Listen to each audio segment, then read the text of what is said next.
Political party, राजनीतिक दल। आज इसी चैप्टर को हम लोग को पढ़ना है। और सबसे इम्पोर्टेंट, जितना भी हमारा सिविक्स में तो 2 ही चैप्टर है, लेकिन बाकी में भी जितने चैप्टर्स पढ़ने हैं, जितने सब्जेक्ट में, उसमें सबसे ज़्यादा इम्पोर्टेंट हमारा यही चैप्टर है, पॉलिटिकल पार्टी। ठीक, सबसे ज़्यादा वेटेज रखता है ये पॉलिटिकल पार्टी का। सबसे पहले हमारा एनसीईआरटी बुक जो है वो मीनिंग बता रहा है कि पॉलिटिकल पार्टी का मीनिंग क्या है। पॉलिटिकल पार्टी के बारे में समझने के लिए सबसे पहले हम लोग ऐसे समझते हैं कि ये बाहर से कोई लोग नहीं आते, ये हमारे समाज के ही लोग होते हैं, हमारे ही बीच के लोग होते हैं। और वही लोग जब एक ग्रुप बना लेते हैं, वही ग्रुप पॉलिटिकल पार्टी हो जाता है। ठीक है, बाद में वो पॉलिटिकल पार्टी के रूप में उभर के सामने आता है। पॉलिटिकल पार्टी का अगर डिफिनीशन हमको लिखना हो तो कैसे हम इसको लिखेंगे? What is political party? अगर ये सिंपल सा क्वेश्चन है कि व्हाट इज पॉलिटिकल पार्टी, तो व्हाट इज पॉलिटिकल पार्टी, क्या है पॉलिटिकल पार्टी, क्या है? इसका आंसर क्या होगा? Political party is a group of people which form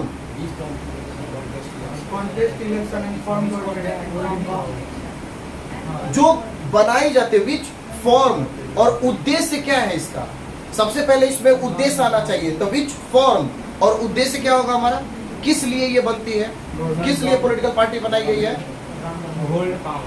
to hold power और फॉर कंटेस्टिंग इलेक्शन। ये पावर में आते हैं, एक चुनाव लड़ते हैं, चुनाव लड़के क्या करते हैं? सरकार बनाते हैं, गवर्नमेंट फॉर्म करते हैं। यही पॉलिटिकल पार्टी का हमारे यहाँ काम होता है। तो सिंपल सी बात है कि जब हम पढ़ते हैं कि व्हाट इज पॉलिटिकल पार्टी, एक राजनीतिक दल क्या है, तो राजनीतिक दल के बारे में हम जान गए कि ये हमारे ही बीच के लोग होते हैं जो क्या करते हैं? एक ग्रुप बनाते हैं, एक साथ आते हैं, ग्रुप बनाते हैं और ग्रुप बना के चुनाव इलेक्शन कॉन्टेस्ट करते हैं, गवर्नमेंट बनाते हैं। क्लियर है? कहीं कोई दिक्कत नहीं? चलिए आइए। इसके बाद में अब बता रहा है इसमें सबसे इंपॉर्टेंट बात, हम लोग को एक एक, चूंकि ये तो रैपिड रिवीजन है तो पूरा डिटेल्स में जाना संभव नहीं है, एक चैप्टर एक दिन में हम लोग को पूरा कंप्लीट करना है। इसके लिए पहले एक बार हम समझते हैं, इसमें पार्टीशनशिप एक वर्ड दिया हुआ है कि इसमें, हाँ, एक वर्ड दिया हुआ है कि पार्टीशनशिप। What is पार्टीशनशिप? पॉलिटिकल पार्टी का काम होता है, चूंकि ये चुनाव लड़ती है, इलेक्शन कॉन्टेस्ट करती है, तो जब ये इलेक्शन कॉन्टेस्ट करती है, चुनाव लड़ती है, तो ये समाज में पार्टीशनशिप भी करती है। Partisanship on the basis of religion, on the basis of caste, on the basis of gender, on the basis of regionality, मतलब कहीं ना कहीं विशेष करके देखते हैं। आज आधुनिक समय में, अभी मॉडर्न टाइम में हम देखें कि भारतीय राजनीति के अंदर जो पार्टीशनशिप है, उसमें सबसे बड़ा इफेक्ट, सबसे बड़ी चीज है कि ये पार्टीशनशिप हो रहा है on the basis of religion and on the basis of caste. जाति के आधार पर और धर्म के आधार पर सबसे ज्यादा पार्टीशनशिप हो रहा है, पॉलिटिकल पार्टी कर रही है। आपने अक्सर सुना होगा कि एक पॉलिटिकल पार्टी आती है, वो किसी एक विशेष पार्टिकुलर रिलीजन को हाईलाइट करती है।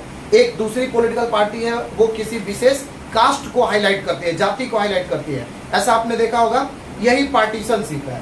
उसके बाद हम लोग पढ़ते हैं इसमें इसका कंपोनेंट्स, पॉलिटिकल पार्टी का महत्वपूर्ण कंपोनेंट्स, ये ध्यान रखना है। तो 3 कंपोनेंट्स है। 3 कंपोनेंट्स कौन कौन से हैं? एक है पहला कौन सा है? द लीडर्स, यानी फर्स्ट में हमारा पहला कंपोनेंट कौन सा है? Leader, leaders. दूसरा कौन है? दूसरे हैं हमारे एक्टिव मेंबर, नहीं, दूसरे कौन से हैं? Active members. और तीसरा हमारा कौन है? द फॉलोअर्स,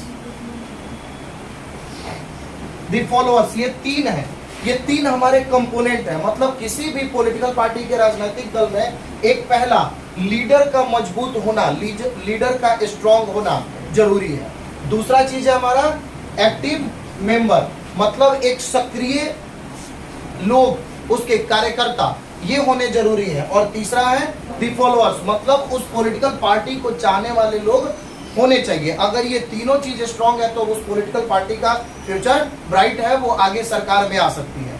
यही 3 चीज, ये त्रिदेव है, ब्रह्मा विष्णु महेश, नहीं, ये त्रिदेव है। मतलब इन तीनों के द्वारा हम क्या कर सकते हैं? इस पॉलिटिकल पार्टी को मजबूत कर सकते हैं, चाहे वो कोई भी पॉलिटिकल पार्टी हो, उसको बहुत मजबूत किया जा सकता है। क्लियर? उसके बाद देखो आगे इसमें फंक्शन बताया है, एक एक करके फंक्शन बताया। हम लोग को बहुत ज्यादा इस पर ये नहीं करना है, बस फंक्शन को बहुत सिंपल वे में हमको याद कर लेना है। बड़ा सिंपल वे में हमारा फंक्शन हमारा याद हो जाएगा। पहला फंक्शन इसमें दे रहा है कि parties contest election. Political party क्या करती है? चुनाव लड़ती है। तो चुनाव लड़ने की प्रक्रिया क्या है? कोई भी पॉलिटिकल पार्टी वो क्या करेगी? चुनाव लड़ेगी। कैसे चुनाव लड़ती है? पॉलिटिकल पार्टी अपने क्या करते हैं? कैंडिडेट देखते हैं, वो कैंडिडेट देखते हैं, उसके बाद एक कैंडिडेट चुनते हैं, फिर वो कैंडिडेट चुनने के बाद अपना एक मूवमेंट तैयार करते हैं। मूवमेंट तैयार करने के बाद वो क्या करेंगे? किसी रीजन में प्रचार करने जाते हैं। ये चुनाव के लड़ने के, आप लोगों ने 9th में पढ़ा है इसको, इलेक्शन कैंपेन को अच्छे से पढ़ा है शायद। तो ये चीज है। अब चुनाव लड़ने के लिए हर, जैसे आपकी किताब में बुक में जो दे रहा है कि parties contest election in most democracies election are fight mainly among the candidates put by the political parties. Parties select their candidate in different way. अब दो तरीका इसमें बताया है चुनाव लड़ने का। दिक्कत नहीं हो रही है सुनने में?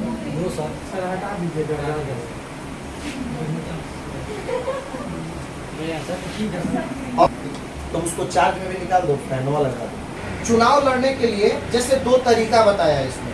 तो दो तरीका कौन कौन सा बताया कि अलग अलग नेशन में, जैसे यूएसए और इंडिया, दो का एग्जांपल लिया। तो एक को बता रहा है कि जब चुनाव पॉलिटिकल पार्टी लड़ती है तो इलेक्शन कॉन्टेस्ट करते समय में वो क्या करती है? एक जगह यूएसए में पॉलिटिकल पार्टी के जो सपोर्टर्स होते हैं वो सपोर्टर्स कैंडिडेट को चुनते हैं। क्लियर?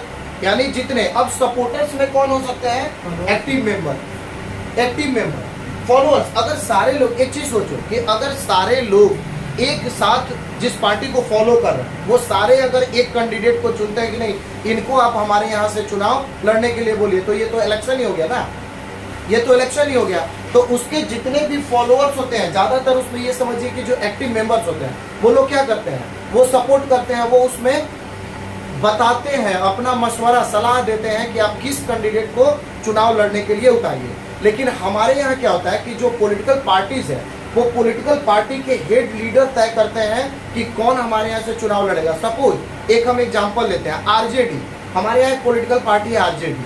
आरजेडी अगर चुनाव लड़ रही है तो क्या आरजेडी के बाकी मेंबर तय करते हैं कि कौन चुनाव लड़ेगा, या आरजेडी का जो सबसे चीफ होगा, जो मुखिया होगा, वो तय करेगा, वो बताएगा कि कौन चुनाव लड़ेगा? कौन तय करता है हमारे यहाँ? जो सबसे टॉप पर है, जो सबसे हेड है, वही बताता है ना कि हमारे यहाँ कौन लोग चुनाव लड़ेंगे। यहाँ तक समझने में कोई दिक्कत? हमारे यहाँ कौन है? जो पार्टी के टॉप लीडर हैं, जो उसके अध्यक्ष है, राष्ट्रीय अध्यक्ष है, वो लोग तय करते हैं कि कौन लोग चुनाव लड़ेंगे हमारे पार्टी से, वही उसके लिए टिकट उनको देते हैं। लेकिन बाकी कुछ कंट्रीज में क्या होता है कि एक्टिव मेंबर यानी जो फॉलोअर्स होते हैं वो फॉलोअर लोग और बाकी लोग मिलके सब एक साथ मिलके तय करते हैं कि कौन चुनाव किस पार्टी से लड़ेगा। क्लियर? उसके बाद देखो सेकंड पॉइंट इसका दिया कि parties put forward different policy and program. Simple सी चीज है कि हर पॉलिटिकल पार्टी क्या होती है? पावर में आना चाहती है। तो जो अभी रूलिंग पार्टी है उस रूलिंग पार्टी के अगेंस्ट में, उसके अपोजिट एक दूसरी स्ट्रेटजी देती है, एक दूसरा विचार अपने बताती है कि वो क्या करे, उस तरह से वो चुनाव लड़ेगा तो लोगों को अच्छा लगेगा, लोगों को अट्रैक्ट करने का प्रयास करता है ताकि वो चुनाव लड़े और जीत जाए, ठीक, सरकार में आ जाए। मनीष समझ रहे हैं? उसके बाद देखिए इसमें आगे क्या कह रहा है, क्या कि parties play decisive role in making law. जब पॉलिटिकल पार्टी, हमारे देश में लॉ कौन बनाता है? गवर्नमेंट। गवर्नमेंट में कौन होता है? Political party. पॉलिटिकल पार्टी ही गवर्नमेंट में होती है, वही गवर्नमेंट में आती है। जो पार्टी को सबसे ज्यादा मेजोरिटी है, सबसे ज्यादा सीट आई, अगर ये सबसे ज्यादा सीटें उसको नहीं आई तो वो क्या करेगा? कोलिशन गवर्नमेंट बनाएगा, अलायंस करेगा, कहीं ना कहीं गठबंधन करेगा। तो ऐसा अलायंस करेगा या कोलिशन करके वो क्या करेगा? गवर्नमेंट फॉर्म करेगा। जब गवर्नमेंट में वो आ जाएगा तो हमारे देश के लिए कानून बनाता है, लॉ बनाता है। उसके बाद में फॉर्म एंड रन गवर्नमेंट, सरकार बनाएगा। जब पॉलिटिकल पार्टी कोलिशन अलायंस या क्लियर मेजोरिटी से जब वो गवर्नमेंट में आ जाएगा तो वो क्या करेगा? गवर्नमेंट बनाएगा, गवर्नमेंट शपथ ग्रहण करेगा, नहीं ओथ लेगा, उसके बाद में गवर्नमेंट को रन करेगा। क्लियर है? इसमें कई, ये भारी नहीं है, ये बहुत ईजी है, ईजी है समझना इसको। उसके बाद में role of opposition, political party क्या करती है?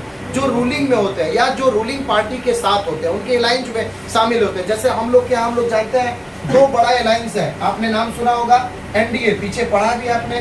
दूसरा आपने नाम सुना है UPA, national democratic alliance, United progressive alliance. आपने ये दो अलायंस का नाम सुना है। इसमें कई पॉलिटिकल पार्टियां एक साथ मिलकर चुनाव लड़ती है, नहीं सरकार में आती है। तो ये पॉलिटिकल पार्टी, सपोज कि अगर एनडीए की गवर्नमेंट है तो यूपीए क्या होगा? अपोजिशन में बैठेगा, यानी ये विरोधी दल की भूमिका निभाएगा, सरकार के ऊपर, रूलिंग पार्टी के ऊपर प्रेशर बनाएगा, दबाव डालेगा कि वो देश के लिए अच्छा काम करे, बेटरमेंट करे, ये इसका उद्देश्य होता है। क्लियर है? उसके बाद देखिए नेक्स्ट में आता है शेप पब्लिक ओपिनियन।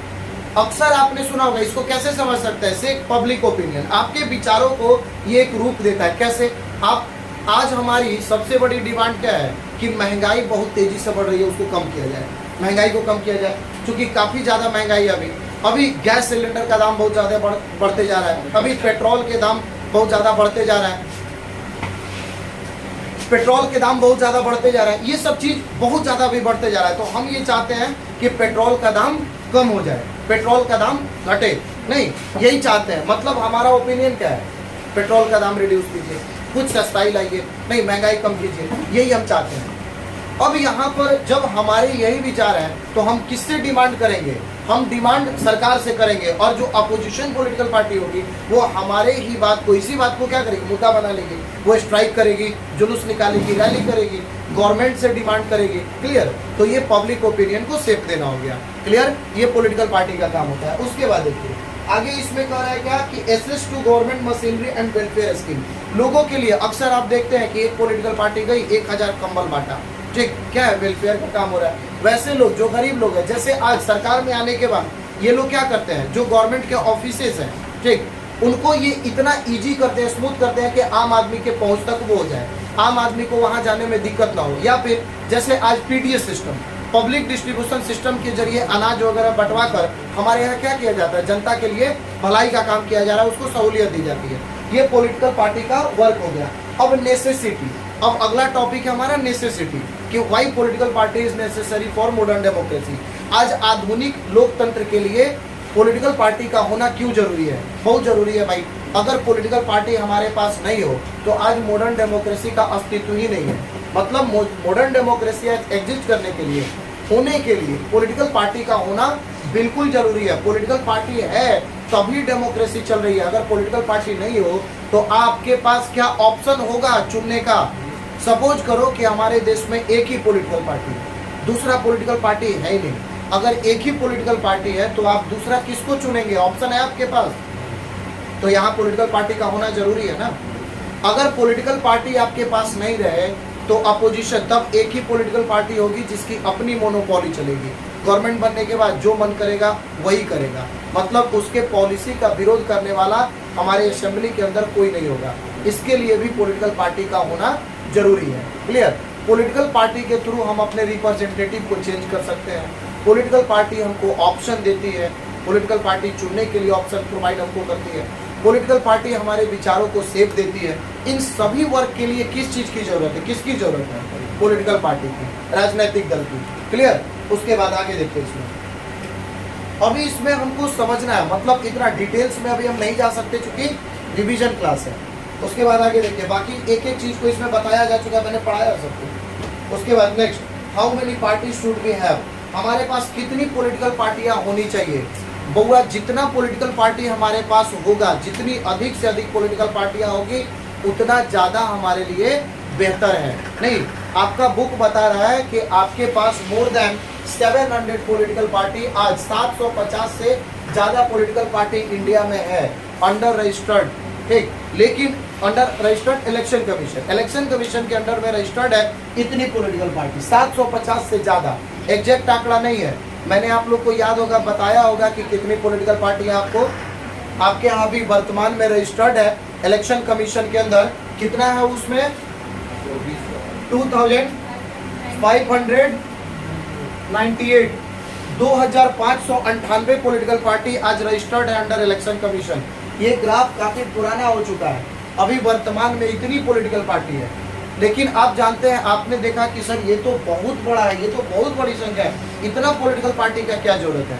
आपके पास नेशनल लेवल की पॉलिटिकल पार्टी कम है, रीजनल लेवल की जो रिकॉग्नाइज पॉलिटिकल पार्टी है उसकी संख्या भी कम है, लेकिन उसके अलावा जो रीजनल छोटी छोटी पॉलिटिकल पार्टियां हैं जो प्रैक्टिस कर रही है, अभी बढ़ने का प्रयास कर रही है, उसकी संख्या बहुत अधिक है, ठीक। आपके यहाँ आज पूरे इंडिया में देखिए तो 55 बड़ी पॉलिटिकल पार्टी है, 55 बड़ी पॉलिटिकल पार्टियां हैं, जिसमें से आपके यहाँ 7 नेशनल लेवल पॉलिटिकल पार्टी है, नेशनल लेवल पॉलिटिकल पार्टी, और 48 आपके यहाँ स्टेट लेवल, उसको स्टेट लेवल आप बोलिए या फिर रीजनल भी हम बोल सकते हैं। रीजनल लेवल पॉलिटिकल पार्टी आपके पास इतनी है, ये बड़ी पॉलिटिकल पार्टियां हैं जो कहीं ना कहीं सेंट्रल गवर्नमेंट बनाने में फॉर्म करती है। मतलब जैसे ये एनडीए है, यूपी है, इसको ये सब पॉलिटिकल पार्टियां सपोर्ट करती है, ठीक है, इसमें शामिल है ये रीजनल लेवल पॉलिटिकल पार्टी।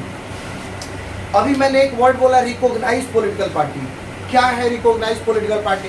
इसको इलेक्शन कमीशन कुछ स्पेशल प्रेफरेंसेस भी देती है, छूट भी देती है। किस चीज का छूट? बोलती है कि आप चुनाव लड़िए, चुनाव जीत जाइए, गवर्नमेंट बना लीजिए, हम आपका सपोर्ट कर देते हैं, बैकडोर से सपोर्ट कर देते हैं चुनाव बनाने में। ऐसा ही है क्या?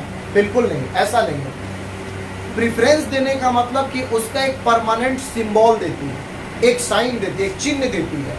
नहीं, जैसे आप जानते हैं हाथ छाप, कमल छाप, नहीं, रीजनल लेवल पॉलिटिकल पार्टी की हम कुछ बात कर लेते हैं।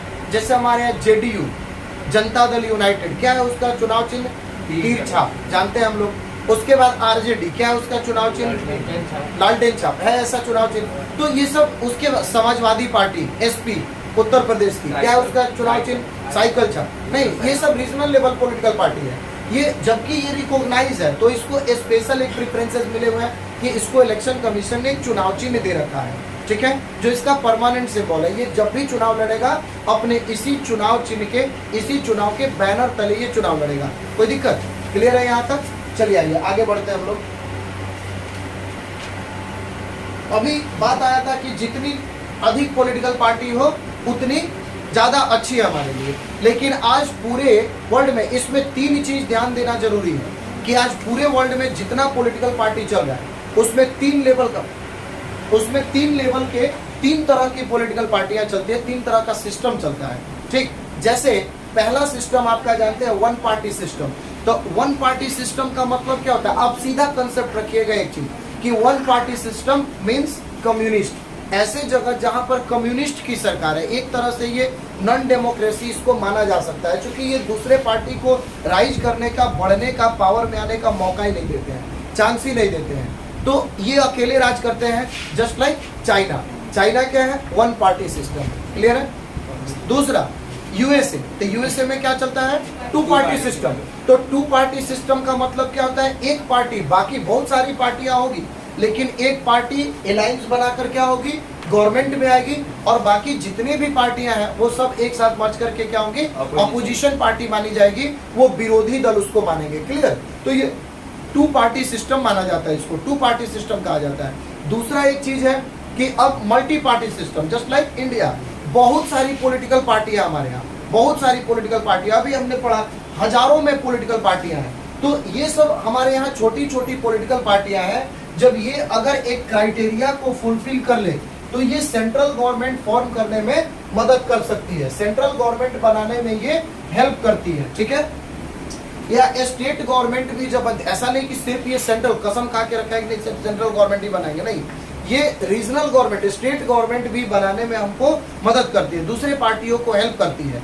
ये छोटी छोटी पार्टियां हैं, लेकिन अगर चाहे तो किसी को भी हेल्प किए बिना, जो इसको एक सीट आएगा, दो सीट आएगा, ये दो सीट लेके ही क्या करेगा? अपोजिशन में बैठेगा, इंडिपेंडेंट रहेगा, किसी में मर्ज नहीं होगा, किसी अलायंस के अंदर शामिल नहीं होगा, ठीक। जैसे सपोज करो कि एनडीए है, तो नेशनल डेमोक्रेटिक अलायंस में शामिल होना है कोई पार्टी, वो कहेगा कि नहीं, आपको बाहर से सपोर्ट कर देंगे, शामिल नहीं होंगे, या हो सकता है कि इसमें आएगी नहीं। वो मात्र दो सीट है, सेंट्रल गवर्नमेंट में बैठा हुआ है, लेकिन दो ही उसके मेंबर पार्लियामेंट के अंदर बैठे हुए हैं। एक चीज तो आप लोग जानते ही होंगे कि आपको एक रजिस्टर्ड, एक रिकॉग्नाइज अपोजिशन पार्टी होने के लिए कम से कम टोटल सीट का 10% सीट आना जरूरी होता है। ये बात पता है आपको कि टोटल सीट जो भी आपके नेशनल असेंबली में यानी पार्लियामेंट में है, लोकसभा में जितने सीट है, उस टोटल सीट का 10% होना जरूरी है, ठीक है। रिकॉग्नाइज एज, रजिस्टर्ड एज, आपको क्या, एक opposition, recognise opposition political party होने के लिए। क्लियर? उसके बाद देखिए, इसमें यही मल्टी पार्टी सिस्टम के बारे में बताया। एक चीज इसमें और आएगा इंपॉर्टेंट, कि आपको किसी देश का पॉलिटिकल पार्टी, वहां का सिस्टम, वहां का गवर्नमेंट का सिस्टम कैसा होगा। एक बात आ रही है कि वहां पर पॉलिटिकल पार्टी, प्रॉब्लम ये नहीं है कि किस देश में सिंगल पार्टी सिस्टम है, कहां पर टू पार्टी सिस्टम है, कहां पर मल्टी पार्टी सिस्टम है, किस देश में कौन सी पार्टी सिस्टम होगी, ये कौन तय करेगा? ये हम तय करेंगे, ये वहां की सरकार तय करती है? बिल्कुल नहीं। ये उस नेशन का हिस्ट्री तय करता है। हमारे यहाँ वहाँ का कल्चर तय करता है, वहाँ के लोग तय करते हैं, वहाँ की जो डिफरेंट पॉपुलेशन है वो तय करती है कि वहाँ का सिस्टम क्या होगा, वहाँ कौन सी सिस्टम चलेगी। जैसे हमारे यहाँ अगर मल्टी पार्टी सिस्टम है, अगर हमसे पूछा जाए कि कौन सी पॉलिटिकल पार्टी, कौन सा सिस्टम बेहतर है, मैं कहूँगा कि मल्टी पार्टी सिस्टम बहुत बेहतर है, क्योंकि इसमें अच्छा लग रहा है मुझे। यहाँ डेवलपमेंट हो रहा है, पूरा देश शांत है, डाइवर्सिटी को यूनाइट करके रखे हुआ है, ये सबसे अच्छा सिस्टम है। ये मेरे हिसाब से, ये मेरी सोच है। लेकिन अगर मैं चाइना के किसी एक चाइनीज व्यक्ति से पूछूं कि वहाँ पर कौन सा पॉलिटिकल पार्टी सिस्टम है तो वो बेहतर है, तो वो क्या कहेगा? Single party system. क्योंकि सिंगल पार्टी सिस्टम के अंदर ही उसका नेशन अधिक डेवलप हो रहा है, अधिक विकसित कर रहा है, तो उसके लिए क्या है, वही पार्टी सिस्टम ज़्यादा बेहतर है। क्लियर है? उसके लिए वही सिंगल पार्टी सिस्टम ही बेहतर है। तो ये वहाँ का नेशन तय करता है, वहाँ की हिस्ट्री तय करती है, वहाँ के लोग तय करते हैं कि वहाँ का कौन सा सिस्टम होगा। क्लियर है? सब अपने अपने जगह पर ठीक है। अगर हम यूएसए को कहें कि वो 2 पार्टी सिस्टम क्यों अपनाया है, वो अभी कंटेम्पररी वर्ल्ड में, आधुनिक समय में सबसे पहला लोकतंत्र है वो। तो अमेरिका में अगर यूएसए में सबसे पहला लोकतंत्र है, वहां पर मैं कहूं कि उसने मल्टी पार्टी सिस्टम क्यों नहीं अपनाया, इस सिस्टम को उसने क्यों अडॉप्ट नहीं किया? भैया वो अगर 2 पार्टी सिस्टम को ही अडॉप्ट किया तो वो आज वर्ल्ड की सबसे बड़ी इकोनॉमी है, वो सबसे आगे है, सबसे डेवलप है। तो मैं उसको देख के तो यही कहूंगा कि 2 पार्टी सिस्टम सबसे बेहतर है। आप अमेरिका की तरह हो सकते हैं, उतना डेवलप हो सकते हैं, लेकिन ऐसा नहीं है। ये हमारे राष्ट्र के लोग, इतिहास और कल्चर हमारा तय करता है कि हमारे यहाँ कौन सा पॉलिटिकल पार्टी सिस्टम होगा। क्लियर है यहाँ तक? कहीं कोई दिक्कत? चलिए आगे, नेक्स्ट आगे देखते हैं हम लोग। इसमें आता है नेशनल पॉलिटिकल पार्टी। इसमें बड़ा एक चीज इंपॉर्टेंट है कि नेशनल पॉलिटिकल पार्टी को पढ़ने से पहले हमको ये समझ लेना जरूरी है कि नेशनल पॉलिटिकल पार्टी का क्राइटेरिया क्या है और स्टेट पॉलिटिकल पार्टी का क्राइटेरिया क्या है। हम किसको कहेंगे कि ये recognise as regional level political party है, किसको मानेंगे कि ये recognise as state political party है, या किसको कहेंगे नेशनल लेवल पॉलिटिकल पार्टी है। मतलब उसका एक क्राइटेरिया है, उस क्राइटेरिया को हमको देख लेना होगा। पॉलिटिकल पार्टी अभी हम लोग पढ़ रहे थे कि इसको दोनों को हमको पहचानना है, जानना है कि कौन सा नेशनल लेवल पॉलिटिकल पार्टी है, कौन सा स्टेट लेवल पॉलिटिकल पार्टी है। बड़ा सिंपल तरीका है। इसमें दो क्राइटेरिया को हमको ध्यान रखना है। एक वोट परसेंटेज, एक सिंपल चीज है वोट परसेंटेज, और दूसरा चीज सीट्स। ठीक, 2 चीजों को देख लेना है। अब देखो यहाँ पर सबसे पहले इसमें वोट परसेंटेज को और सीट को कैसे ध्यान देंगे, तो वोट परसेंटेज जितना भी स्टेट असेंबली इलेक्शन, यानी कि असेंबली इलेक्शन जो हमारे यहाँ होगा, स्टेट असेंबली इलेक्शन होगा, तो उस इलेक्शन में टोटल वोट का 6% वोट, जितना वोट होगा टोटल वोट का 6% वोट आना चाहिए। क्लियर? 6% वोट, और कम से कम 2 सीटें, कम से कम एटलीस्ट 2 सीट अगर आती है तो उस पॉलिटिकल पार्टी को हम क्या मान के चलेंगे, क्या बोलेंगे? State level political party. मतलब कोई भी एक पॉलिटिकल पार्टी जो एक असेंबली इलेक्शन के दौरान अगर वोट में कम से कम 6%, टोटल वोट का कम से कम 6% वोट सिक्योर कर ले, और कम से कम 2 सीट, सबसे कम 2 सीट कम से कम ये सिक्योर कर ले, तो उसको क्या मानेंगे? स्टेट लेवल, या उसको बोलते हैं regional level political party. Clear है? ये मुझे लगता है समझ में आ गया होगा। एक पहला फिर से मैं बोल दे रहा हूँ, वोट का कितना होगा, टोटल वोट का 6% वोट, और सीट कितना, कम से कम 2 सीट, किसमें? स्टेट असेंबली इलेक्शन में, तो उसको क्या माना जाएगा? Recognise as state level political party. अब नेशनल लेवल पॉलिटिकल पार्टी होने का आपका क्राइटेरिया क्या है, तो इसमें 2 चीजें इसमें भी आनी चाहिए। 2 चीज को इसमें हमको ध्यान में रखना है। पहला चीज एक हमको देख लेना है वोट परसेंटेज का। अब देखो, तो इसमें आएगा तुम्हारा लोकसभा इलेक्शन, तो इसमें भी हम देखते हैं वोट परसेंटेज। क्लियर? इसमें भी हम देखेंगे क्या? Vote percentage. लेकिन इसमें वोट परसेंटेज देखेंगे, उसमें किसका वोट देखेंगे? लोकसभा का, लोकसभा इलेक्शन। ठीक है, ये लोकसभा इलेक्शन को देखेंगे कि उसमें कितना सीट इसको आना चाहिए, कितना परसेंटेज वोट आना चाहिए। तो पहला इसमें 6% वोट आ जाएगा, इसमें भी, यानी कि जब लोकसभा इलेक्शन हुआ तो पूरे नेशन में कहीं से भी ये चुनाव लड़ा हो, लेकिन इसको टोटल वोट का कम से कम 6% वोट आना चाहिए। क्लियर? या फिर दूसरी जगह पर देखते हैं कि अब सीट्स में, ठीक, कि इसको कितने सीट्स की जरूरत पड़ेगी। बड़ा सिंपल है, इसको लोकसभा इलेक्शन में, क्लियर। अब देखो इसमें जब वोटिंग को हम देखेंगे, पॉज करो, देखो एक हमने पढ़ा कि लोकसभा इलेक्शन में 6 सीट टोटल वोट का आना चाहिए, या फिर इसके अलावा एक ऑप्शन है इसमें, और इसके अलावा लोकसभा के अलावा 4 स्टेट में कम से कम 4 स्टेट के अंदर जो चुनाव ये लड़ा हो असेंबली इलेक्शन में, ये किसका है, लोकसभा का। एक सेकंड क्राइटेरिया इसका क्या होगा कि कम से कम 4 स्टेट में जिसमें ये इलेक्शन असेंबली इलेक्शन लड़ा हो उसमें टोटल वोट का 6% वोट। क्लियर, ये आपको बहुत टफ नहीं है, बस थोड़ा सा समझ लेना है। दोनों में ऑप्शनल है, या तो वो लोकसभा चुनाव लड़े कोई पॉलिटिकल पार्टी तो टोटल वोट का 6% वोट सिक्योर कर ले, अगर ऐसा नहीं हुआ तो 4 स्टेट में जो स्टेट गवर्नमेंट के लिए चुनाव लड़े, यानी विधानसभा का या स्टेट असेंबली इलेक्शन जिसको बोलेंगे, तो स्टेट असेंबली इलेक्शन लड़े उसमें टोटल वोट का 4 स्टेट में 6% वोट सिक्योर कर ले। एंड इसके ये एंड में है यानी प्लस, ठीक है, इन दोनों में से कोई एक, और सीट में लोकसभा इलेक्शन में कम से कम इसको 4 सीटें आनी चाहिए, तो इसको क्या माना जाएगा, recognise as national level political party माना जाएगा। मतलब लोकसभा में टोटल सीट में इसको 4 सीट कम से कम आनी चाहिए। ये दोनों में से ऑप्शनल है, कोई एक, एंड सीट में कम से कम लोकसभा में 4 सीट आनी चाहिए, तो उसको क्या मानेंगे हम, recognise as national level political party माना जाएगा। कोई दिक्कत।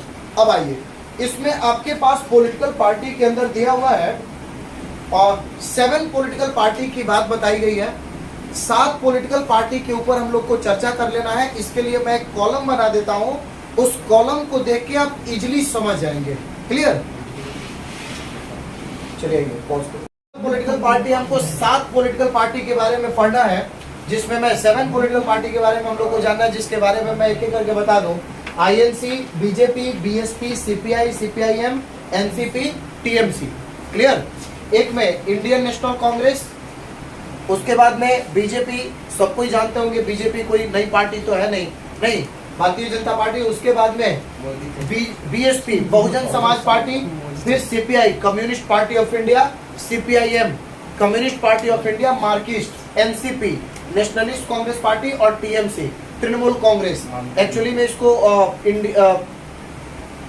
एआईटीएमसी बोलते हैं, ऑल इंडिया तृणमूल कांग्रेस के नाम से जाना जाता है, टीएमसी लिखता है। चलो देखो, इसमें एक एक करके हम लोग चर्चा कर लें। ये चार्ट मुझे लगता है कि आप लोग को ज्यादा इजी देगा पढ़ने में, जानने में, क्योंकि इसमें बाकी चीजों को मैंने शॉर्ट में लिख दिया, बस एम छोड़ दिया, क्योंकि एम के लिए अधिक स्पेस की जरूरत है। मैं वैसे समझा देता हूँ, हो जाएगा, पॉज करके पढ़ सकते हैं। देखिए, पहला चीज INC, Indian national Congress. INC में इसका सिंबल क्या है, सिंबल सिंपल चीज है, आप भी एक चार्ट बना लें अपने कॉपी पर, उसको पढ़ें तो बड़ा इजी हो जाएगा, याद रहेगा, सारी चीजें याद रहेंगी।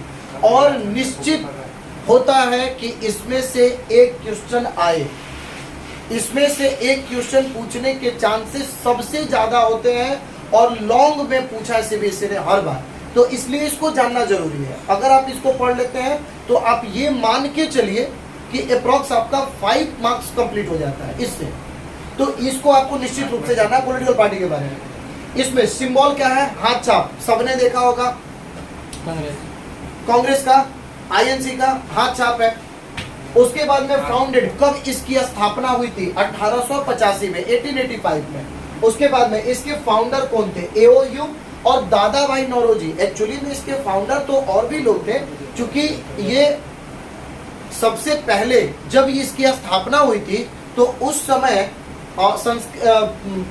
महाराष्ट्र के मुंबई में एक संस्कृत कॉलेज में इसकी स्थापना हुई थी, और 72 मेंबर वहां प्रेजेंट थे। लेकिन हम इसमें 2-3 का ही नाम याद रखते हैं कि चलो ठीक है, ये लोग फाउंडर मेंबर थे, क्योंकि अब 72 का तो नाम लिखना पॉसिबल नहीं है, एग्जाम में भी संभव नहीं है। तो एओ ह्यूमर, दादा भाई नौरोजी।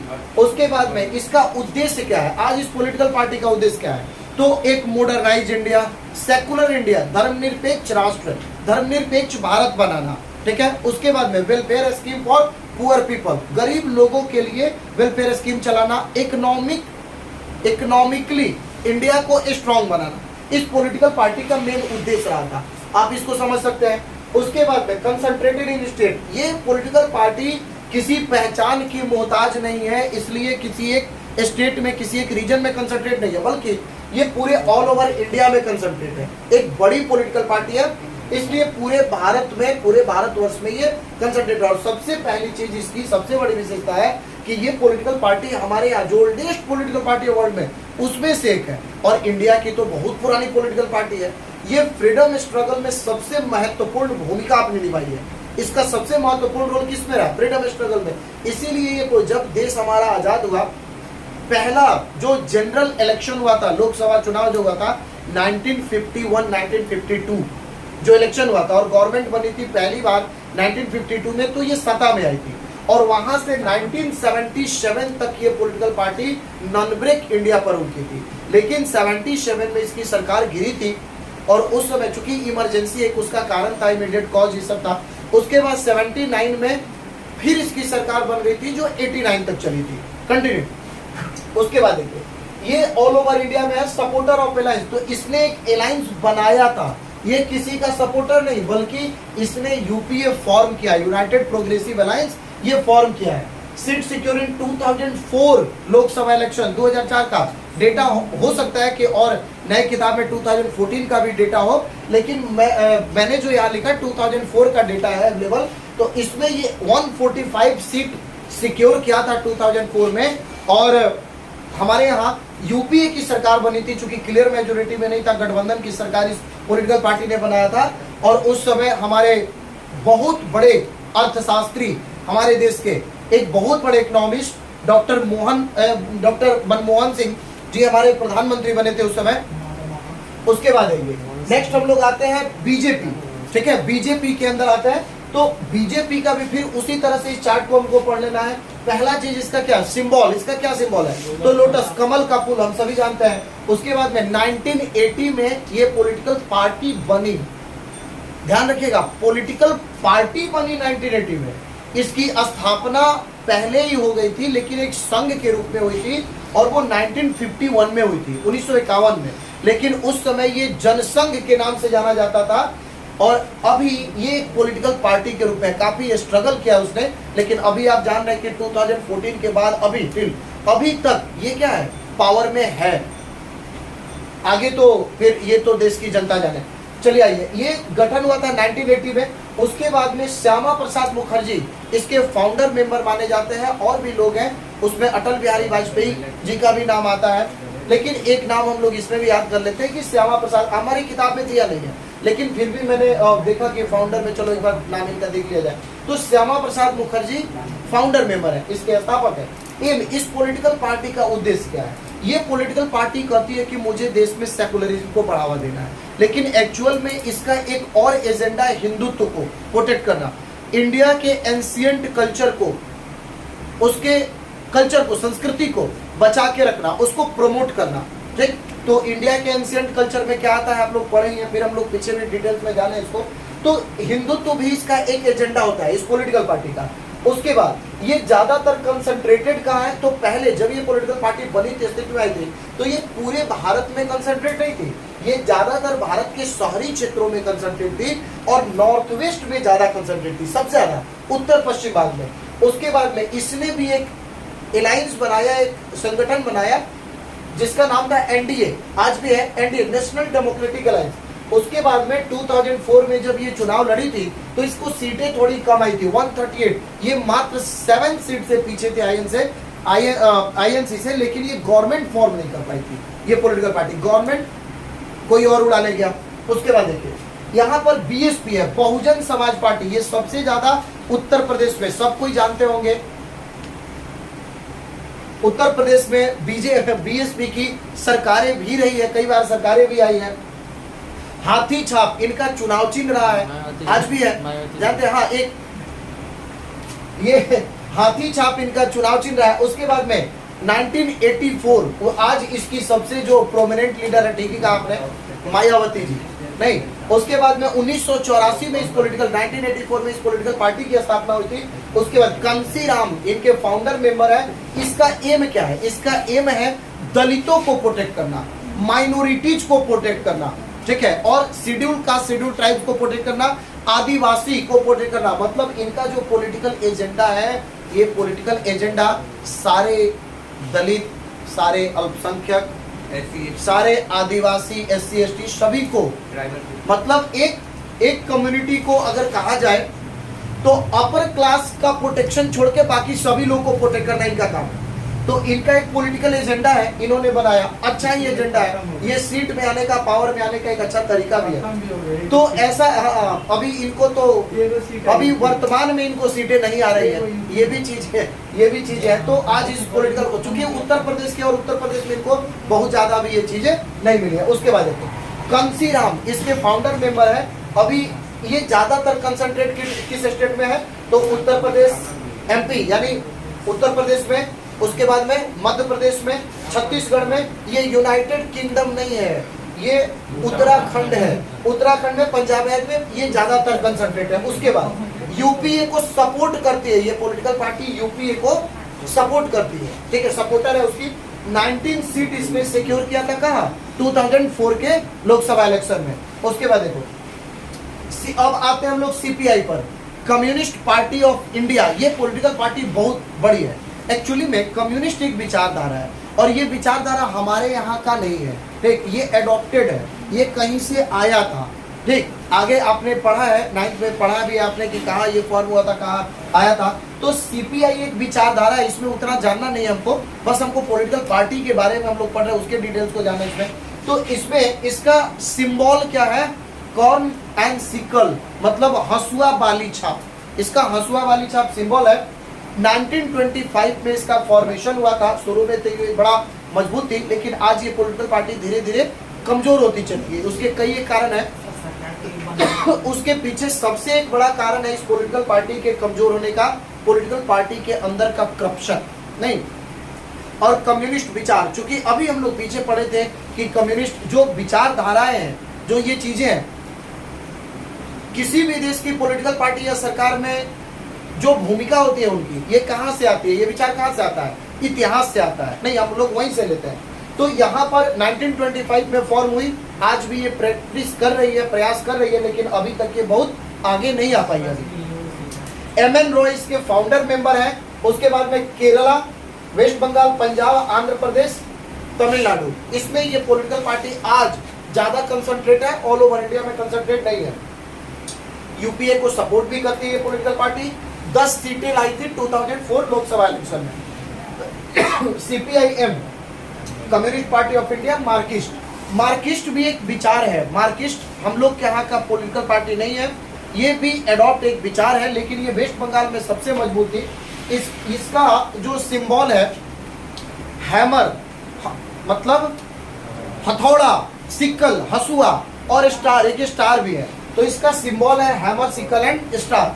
इसका चुनाव चिन्ह है। 1964 में इस पॉलिटिकल पार्टी का गठन हुआ था। एक्चुअली में कम्युनिस्ट एक पार्टी ऑलरेडी एग्जिस्ट करती थी वेस्ट बंगाल में। जब CPI स्प्लिट हुआ, बटा था 1964 में, तो वो स्प्लिट होके जाके मार्क्सिस्ट से मिल गया, मर्ज कर गया, तो उसका एक नया नाम पड़ा CPIM, कम्युनिस्ट पार्टी ऑफ इंडिया, मार्क्सिस्ट। ज्योति बसु इसके फाउंडर मेंबर है, वेस्ट बंगाल के ही थे। उसके बाद में ये पार्टी आज कंसंट्रेटेड है वेस्ट बंगाल, केरल, त्रिपुरा, उड़ीसा। इसका एम क्या है? अब CPIM का भी इसका एम क्या है? तो इसका एम है मुख्य वर्कर, लेबर क्लास को प्रोटेक्ट करना, मजदूरों को, पीजेंट को, किसानों को बचाना, किसान को प्रोटेक्ट करना। ये CPI का भी मैंने साथ छोड़ दिया था। CPI का भी है कि ये किसानों को, मजदूरों को प्रोटेक्शन देते हैं, इसीलिए हसुआ, हथौड़ा किसके पास होता है? मजदूर के पास, वर्कर के पास, तो उसको प्रोटेक्शन देना है, ठीक। उसके बाद में इन लोग की एक और स्ट्रेटजी, एक और चीज है इनका उद्देश्य एम में है कि free flow of foreign goods and capital, विदेशी पैसा को FDI बढ़ाया जाए, फॉरेन डायरेक्ट इन्वेस्टमेंट बढ़े। FII, फॉरेन इंस्टीट्यूशनल इन्वेस्टमेंट, ये भी बढ़े हमारे यहाँ से। हमारे यहाँ से पैसा दूसरे देश में जाके लगे, दूसरे देश का भी पैसा हमारे देश में ज्यादा आके इन्वेस्ट हो, ये भी लगे। इस पार्टी का उद्देश्य है। उसके बाद देखिए यहाँ पर वेस्ट बंगाल, केरल, त्रिपुरा, उड़ीसा ये चीज हो गया। यूपीए का सपोर्टर भी है ये, और 43 सीट सिक्योर किया था कब? 2004 लोकसभा इलेक्शन में। उसके बाद हम आते हैं एनसीपी, नेशनलिस्ट कांग्रेस पार्टी। बुआ ये भी कांग्रेस से, कांग्रेस के कई टुकड़े हुए इसके। एक टुकड़ा होके एनसीपी से निकला नेशनलिस्ट कांग्रेस पार्टी, जिसका चुनाव चिन्ह है टेबल क्लॉक छाप, टेबल घड़ी। उसके बाद में 1999 में 1999 में ये पॉलिटिकल पार्टी फॉर्म हुई थी। शरद पवार इसके फाउंडर मेंबर है, ठीक, इसके सपोर्ट इसको बनाने वाले शरद पवार है। उसके बाद ये पॉलिटिकल पार्टी का मुख्य एम क्या है?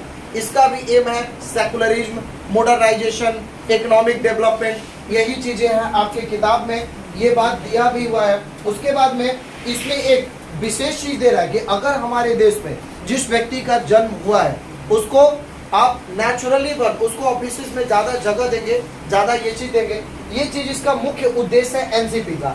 उसके बाद में महाराष्ट्र में सबसे ज्यादा, महाराष्ट्र में गवर्नमेंट में भी आई है ये बीजेपी के साथ, तो महाराष्ट्र में, उसके बाद में मेघालय में, मणिपुर और असम में इस यहाँ पर ये पॉलिटिकल पार्टी अधिक कंसंट्रेट है, अधिक प्रैक्टिस कर रही है। यूपीए को भी सपोर्ट की है ये। उसके बाद में 2004 लोकसभा इलेक्शन में 9 सीटें इसको आई थी, क्लियर है। उसके बाद में ये टीएमसी को पढ़ते हैं, तृणमूल कांग्रेस, दीदी का बनाया हुआ वेस्ट बंगाल का सबसे आज प्रोमिनेंट पॉलिटिकल पार्टी है, पावर में भी है 2011 के बाद से। ग्रास एंड टू फ्लावर्स या टू फ्लावर्स एंड ग्रास इसका चुनाव चिन्ह है, सिंबल है इस पॉलिटिकल पार्टी का। 1998 में भी ये भी पॉलिटिकल पार्टी कांग्रेस से ही अलग होके बनी थी, कांग्रेस से स्प्लिट थी। ममता बनर्जी इसकी फाउंडर मेंबर है, इस पॉलिटिकल पार्टी की स्थापना की थी। उसके बाद इसका भी उद्देश्य है, लेकिन इनका उद्देश्य मुझे समझ में आता है कि रीजनलिटी को, रीजन को ज्यादा प्रोटेक्शन देती है, रीजन को ज्यादा डेवलप करने का प्रयास करती है ये। उसके बाद में ये भी गरीबों को, गरीब जो लोग हैं उनके इंटरेस्ट को प्रोटेक्ट करना, मजदूरों को प्रोटेक्ट करना नहीं, लेकिन रीजनल इंटरेस्ट को सबसे ज्यादा। उसके बाद तुम्हारा वेस्ट बंगाल है, मणिपुर है, त्रिपुरा है, आंध्र प्रदेश है, इसमें ज्यादा ये पॉलिटिकल पार्टी कंसंट्रेट है। यूनाइटेड यूपीए को, यूनाइटेड प्रोग्रेसिव अलायंस को ये पॉलिटिकल पार्टी सपोर्ट भी करती है। 2016 में ये पॉलिटिकल पार्टी, मैंने यहाँ लिख दिया है 2016 recognised as national level political party. ये पॉलिटिकल पार्टी 2004 में इसलिए इनका आंकड़ा नहीं आया क्योंकि 2016 में इस पॉलिटिकल पार्टी को as a national level political party recognise होने का सम्मान प्राप्त हुआ है, इसीलिए 2004 का 2004 का इसका कोई ऐसा रिकॉर्ड अवेलेबल नहीं है, ये 2016 में हुई थी।